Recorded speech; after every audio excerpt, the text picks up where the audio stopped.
see, those that we read about in Scripture aren't robots. They're warm-blooded humans like you and I, with emotions and fears and doubts. And we know that Moses was raised for 3 months, or 3 to 6 months after he's born. Can you imagine hiding a 3-month-old baby from people out looking for children? Don't cry, don't cry, don't cry, don't cry. And so he's put in a basket, put into the Nile, which is known for crocodile attacks. Floats, isn't attacked, but his little sister is following, or his sister is following, not little sister, but his older sister is following him along, watching to see what's going to happen. Along the Nile where there's crocodiles that eat people. And Pharaoh's daughter comes, or sends a servant to bring the basket so she can see the child. And his sister walks up to Pharaoh's daughter and says, "Hey, I know someone who can take care of him for you." The Hebrews are slaves, and not slaves that are treated nicely, but slaves who are beaten and looked down upon. Pharaoh's daughter could be like, "Who are you talking to? You're going to die now."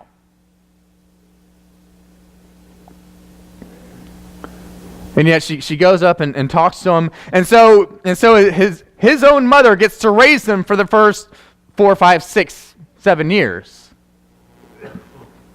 But that's only the first 4, 5, 6 years of his life.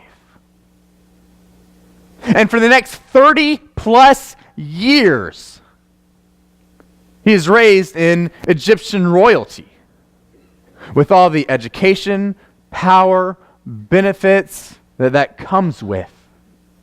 He's not beaten. He's not treated as a slave. He's the son of Pharaoh's daughter.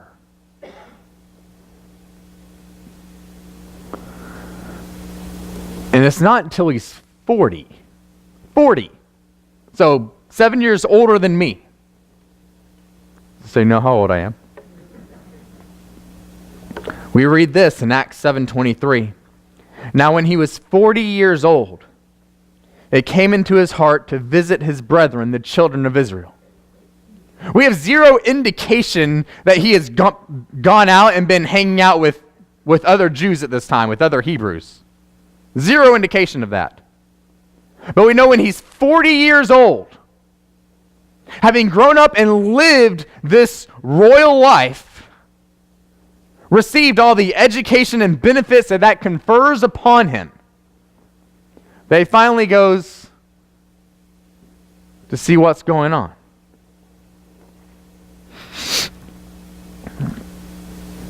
And while he's out there, he sees someone beating a Hebrew slave, an Egyptian slave master beating a Hebrew slave. So he looks, checks, makes sure no one's looking, he goes and he ends up killing the guy. Now, whether he meant to, whether it was a fight and he just killed him, we don't know. But we do know that he had to make a decision before he went and stopped this. Before he goes and stops this man beating his Hebrew brother, he has to make a decision, because this is not something that's going to be taken lightly.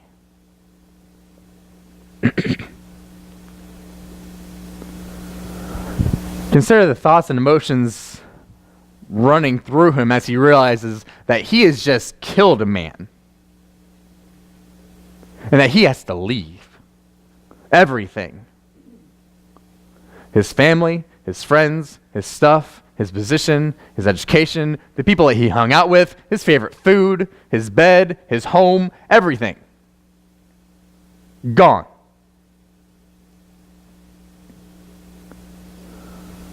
I think he might have had a bit of an identity crisis at this point. A bit of wondering, what am I going to do now?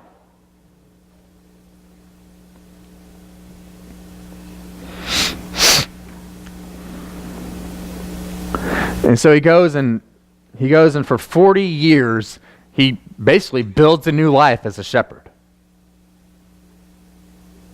Marries a woman, has a family, has a son.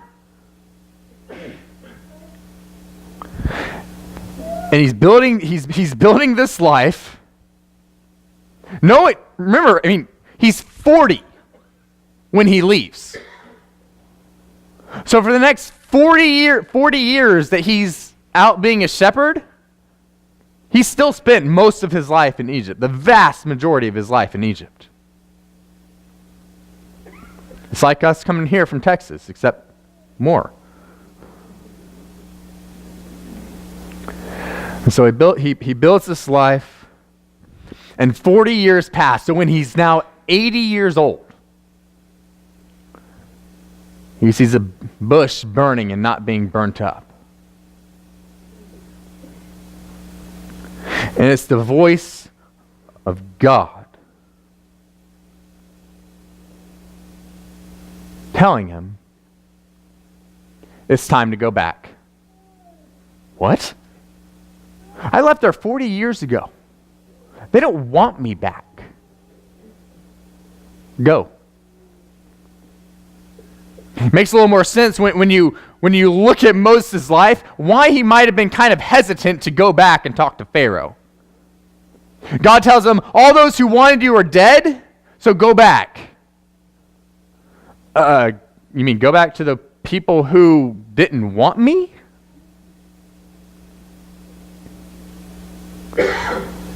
In Acts chapter 7, verse 35, we read, this Moses whom they rejected, saying, who made you a ruler and a judge, is the one God sent to be a ruler and deliverer by the hand of the angel who appeared to him in the bush. They didn't even want him. He had already been rejected once. And so he's not just going back to have a little chat with Pharaoh. He's going back to Egypt to bring war upon it. To bring a war waged by God upon it.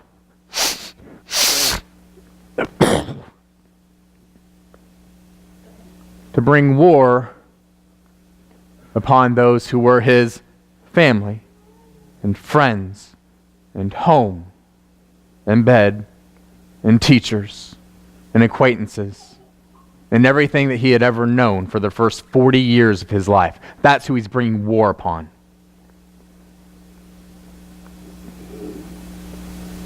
I think Moses might have had a little bit of a crisis at this point.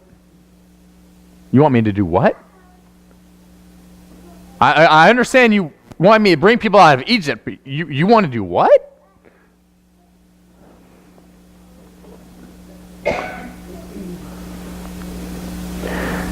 He had a reason to doubt. He had reason to fear. And in the end, he allowed that fear, he allowed that doubt to overcome the fact that it was God telling him what to do. God saying, I will be with you. I will provide for you. I will bring you through this.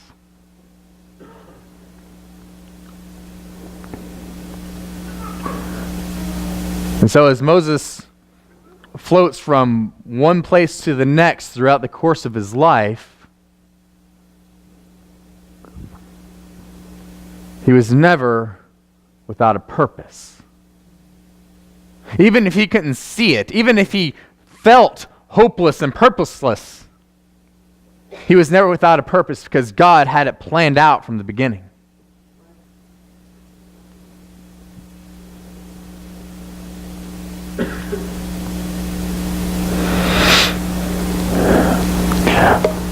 I have doubts that Moses saw the grand purpose of his life as he was rejected by the Hebrews and had to flee Egypt.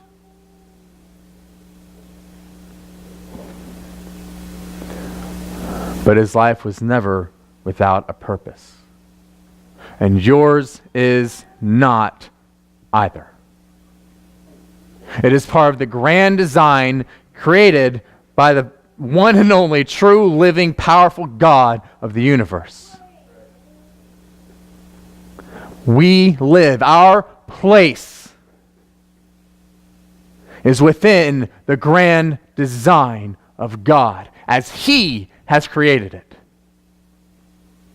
And we are called to His purpose and His will, where He has put us.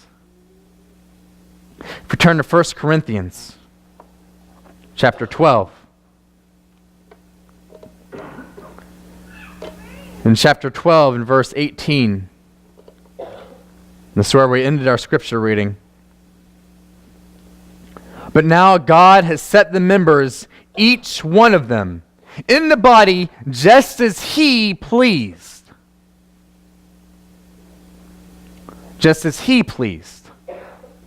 He didn't ask our opinion. He didn't ask us what we want to be. Hey, I want to be a pointer finger. I want to be an eyeball. No, God placed us where we were to serve His purpose, for His plan.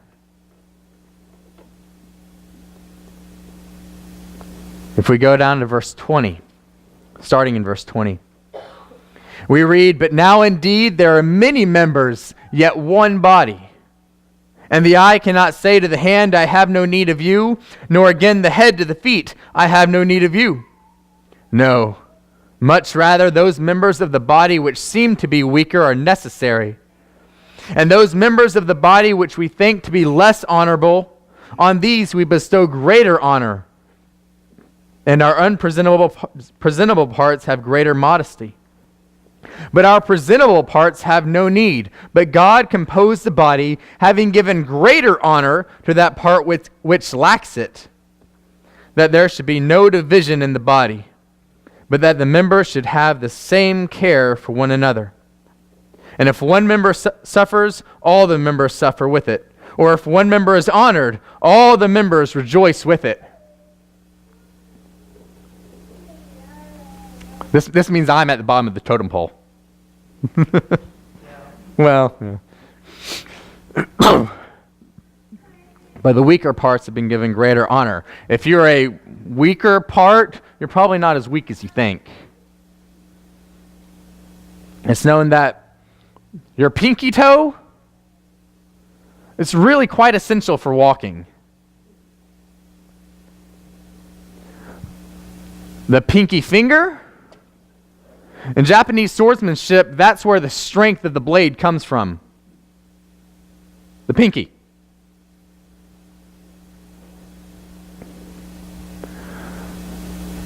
When one member suffers, the whole body suffers with it. I don't whack my foot into the corner of the wall and go, oh, that pinky toe really hurts. I should probably get that looked at sometime. My whole body kind of crumples up into a little ball. I'm like, ah. When our members are rejoicing, when they're joyous, we can rejoice with them. When they mourn, we can mourn with them. But we all fit as one body, and that body was made with God's design, with God's plan in mind.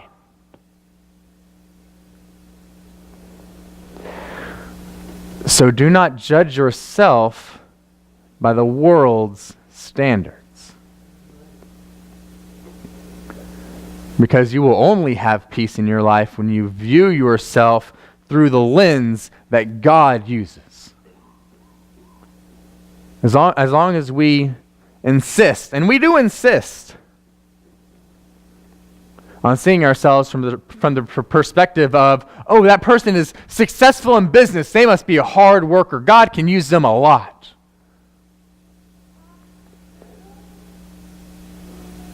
Oh, that person only works 20 hours a week, they really need to do more. That person made how much money last year? Wow, they can do a lot for God. So-and-so only gave so much. Probably need to go have a talk with them. As long as we continue and as long as we insist on seeing our lives and the lives of others through human eyes, we will not find peace. But when we view our lives, when we view those around us through the lens that God uses, through the plan that God has to use each and every single part for His glory, for His plan, for His purpose.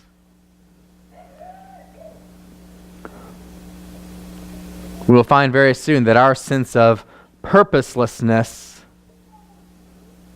vanishes rather quickly.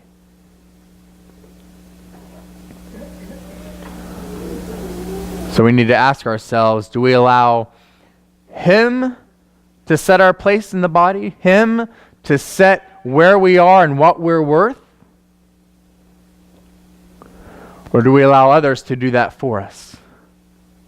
Do we insist on doing that ourselves? Because if we insist on doing it ourselves, we will either become very prideful or very hopeless. Neither of which fits into how God calls us to be.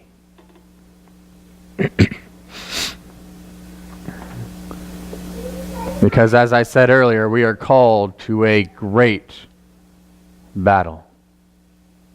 We are called to a great war fought by the true living God against the evil and darkness that infects this universe. And He has not allowed us to go in empty-handed. In 2 Corinthians chapter 10, starting in verse 3, Paul writes, "For though we walk in the flesh, we do not war according to the flesh. For the weapons of our warfare are not carnal, but mighty in God for pulling down strongholds, casting down arguments, and every high thing that exalts itself against the knowledge of God, bringing every thought into captivity to the obedience of Christ, and being ready to punish all disobedience when your obedience is fulfilled."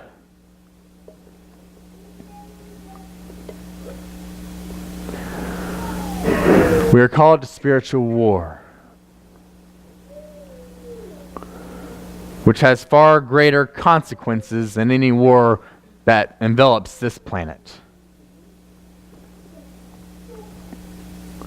Do you use the abilities and the gifts that God has blessed you with, that God has given you? Have you allowed Him to set your place in His army?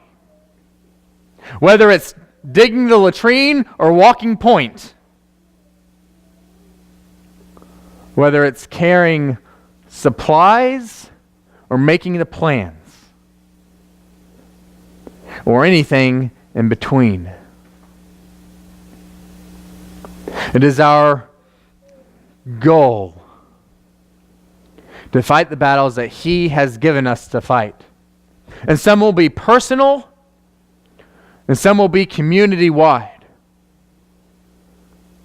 But we give our all, we give all that He has given us to Him, because it was never ours to begin with.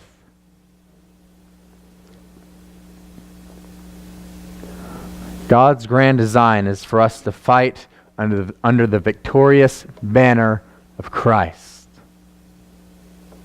You see, we do not fight a battle that we do not know the end result. We don't fight not knowing whether or not we'll be victorious in the end, because Christ has already won the war. And now He calls us to fight the battles in between. And regardless of how strong we are, regardless of how good we are, regardless of how put together we are, Christ has the victory. He always has, and He always will.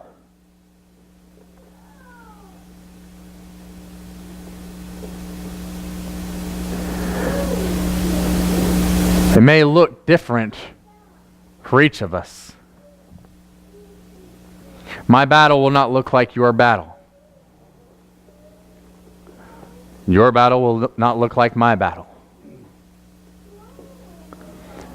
But every battle that every one of us fights has one universal purpose. And that is to glorify God in the saving of the lost, so that He redeems all who come to Him. So that He is glorified, so that He is put high.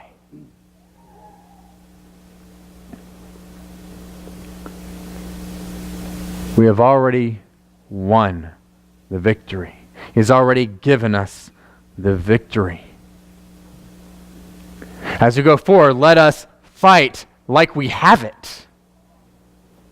Not like we're fighting a losing battle that we're going to end up falling and never getting up. But fighting as those who know that victory is coming, as people who know that the dawn approaches. Let's stand and let's sing.